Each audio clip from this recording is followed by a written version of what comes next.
Welcome back to the late night news here on NDTV Hindu. Now, after Karnataka and Andhra Pradesh, another mining scam is all set to rock Goa.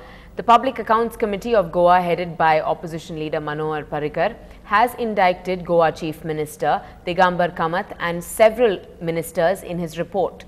Parrikar says in the last 5 years, iron ore worth 3,500 crore rupees was exported without paying any royalty to the state government. The report, which will be tabled in the Assembly on October 5th, also indicts other ministers like Vishwajit Rane and Jaquam Alemao. Direct illegal mining is around 1.5 crores in last 5 years.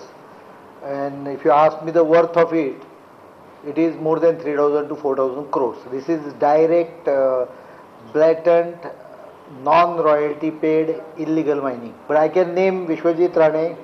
Of course, the Chief Minister, being Minister of Mines for 12 years, he is absolutely responsible without hesitation. But Vishwajit Rane in Sattari and Bichole belt has been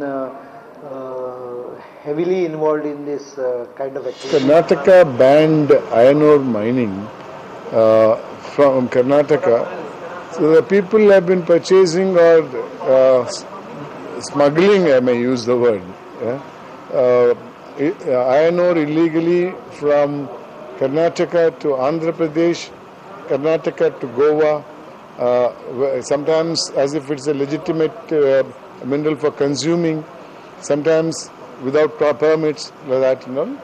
Both Goa and Andhra has been indulging in exporting the illegal iron ore. If you have the will, you can stop it. The question is, who will bell the cat? If all are involved in it, the people in the power set up, it will be very difficult. Well, on to some international news now. Pakistan Prime Minister Yusuf Raza Gilani has asked former Foreign Minister Hina Rabbani Kar to return from the United States. This comes at a time when Pakistan is deeply upset with the US linking the ISI with the Haqqani terror network. Gilani has also called a meeting with leaders of various political parties to discuss the country's security situation.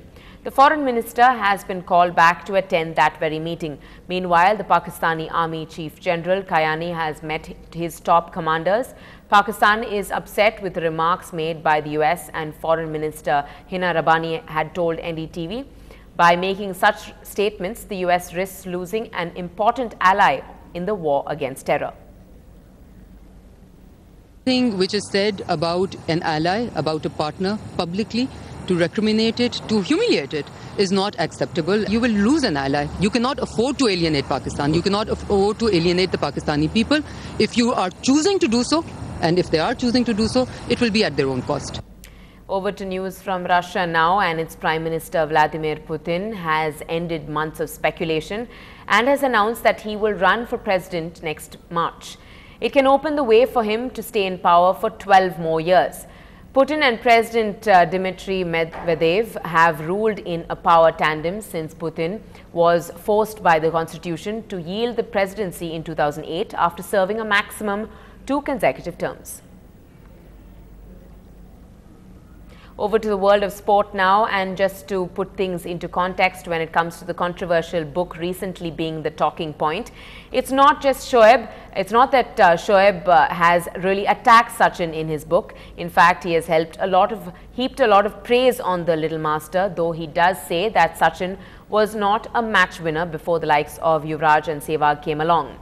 He said in a reaction to the amount of attention that his book has been getting, I can't recall a series from his earlier playing days when he helped win matches.